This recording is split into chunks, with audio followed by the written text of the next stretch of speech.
Hey, where's all my retail bulldogs at? Where's my big dogs and my pups?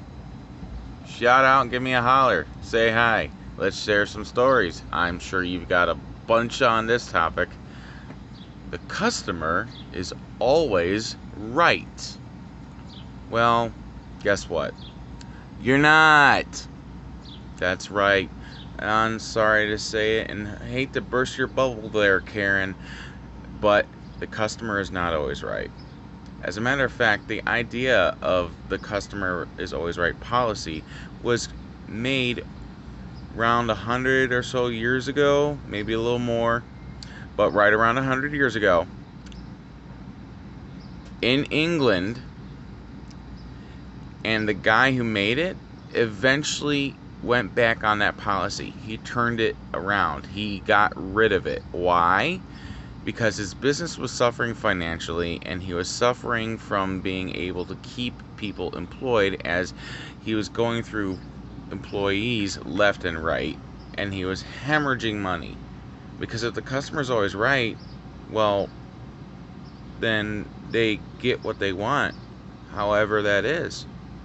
And then if an employee is going to have to challenge on that, well, I'm not happy, I'm going to get all pissy and up in your face about it. Karens have been here forever, people. So, yeah, he was hemorrhaging money and he was losing people left and right.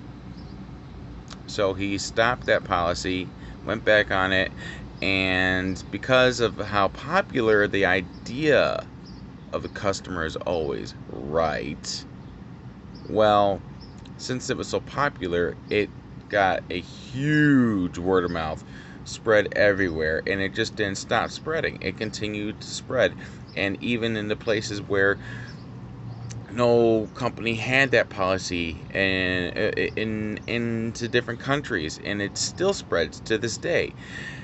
And we're gonna be stuck with it forever, unfortunately, because it's an extremely popular concept that was flawed and didn't work.